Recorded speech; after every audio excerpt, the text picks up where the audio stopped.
আদালত ঘোষিত ফেরারি আসামি নির্বাচনে অংশ নিতে পারবে না এমন বিধান আইনে যুক্ত করার প্রস্তাব করেছে নির্বাচন কমিশন। এছাড়া না ভোট শুধু একক প্রার্থীর আসনে কার্যকর করা ও ফলাফল বাতিলে নির্বাচন কমিশনের ক্ষমতা পুনর্বহালের প্রস্তাবও করেছে কমিশন। বিস্তারিত মোবাশ্বের আহমেদের রিপোর্টে।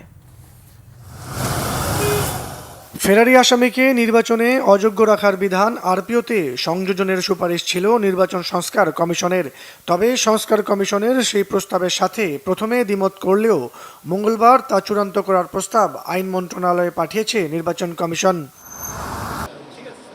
বুধবার দুপুরে আগারগাঁও নির্বাচন কমিশন অফিসে এই সংক্রান্ত ব্রিফিং করেন নির্বাচন কমিশনার অবসরপ্রাপ্ত ব্রিগেডিয়ার জেনারেল আবুল ফজল মোহাম্মদ সানাউল্লাহ। জানান, আরপিওর 12 ধারার বেশ কিছু সংশোধনী প্রস্তাব করা হয়েছে।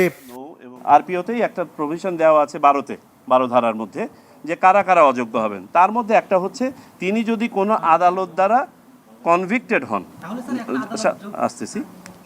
সাজাপ্রাপ্ত হয়ে থাকেন, তো অভিযুক্ত হলে পারেই যে তাকে করা যাবে, এটাই আরপিওর এই প্রভিশনে। সো আমরা we have left it to the সংস্কার কমিশন। ওখানে যদি রাজনৈতিক মতপ্য হয় এটার উপর, তখন দেখা যাবে। বিভিন্ন ধরনের অভিজ্ঞতার মধ্য দিয়ে গিয়ে আইনগুলো আপনার পরিবর্ধন সংশোধন হয়ে থাকে। সমসাময়িক বাস্তবতায় আমাদের কাছে মনে হচ্ছে না এটা যৌক্তিক। যদি ভবিষ্যতে দেখা যায় যে না এটার মিসইউজ হচ্ছে, তখন আমাদেরকে আবার রিভিউ করতে হবে। এ সময় তিনি জানান, হলফনামায় ভুল তথ্য দিলে নির্বাচনের পরও প্রার্থিতা বাতিল করার বিধান ফিরিয়ে আনার প্রস্তাব সহ কেন্দ্রের ভোট বন্ধ বা স্থগিত করার সম্পূর্ণ ক্ষমতা প্রিজাইডিং অফিসারকে দেয়া ও না ভোটের বিধান ফিরিয়ে আনার প্রস্তাবও করেছে কমিশন। একক প্রার্থী থাকলে সরাসরি তাকে বিজয়ী ঘোষণা করা হবে না, তাকে নায়ের বিপক্ষে ভোট করতে হবে।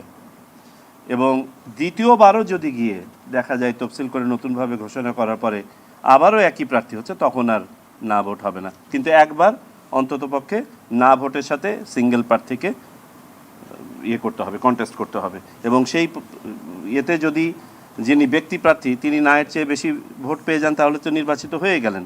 আর যদি না কোনো কারণে বেশি ভোট পায়, তাহলে পুনঃতফসিল হবে। সেই পুনঃতফসিলে গিয়েও যদি আবারও দেখা যায় যে একমাত্র প্রার্থী আছে, তাহলে আর ইলেকশন হবে না, একবার অন্তত হবে। এছাড়া জোটবদ্ধ নির্বাচন করলেও প্রার্থীকে নিজ দলের প্রতীক ব্যবহার করা ও কোনো আসনে ভোট সংখ্যা সমান হলে লটারির মাধ্যমে প্রার্থীর বিজয় ঘোষণা করার বিধান পরিবর্তন করে ওই আসনে পুনরায় নির্বাচন আয়োজন সহ নির্বাচনের সময় পুলিশের সাথে সেনা, নৌ ও বিমান বাহিনী আইন শৃঙ্খলা নিয়ন্ত্রণের দায়িত্বে থাকার বিধান যুক্ত করে আরপিও পরিবর্তন ও সংশোধনের প্রস্তাব করেছে কমিশন। এর মধ্যে যেন ভোট অনুষ্ঠান করতে পারে। মোবাশ্বের আহমেদ, বাংলা ভিশন, ঢাকা।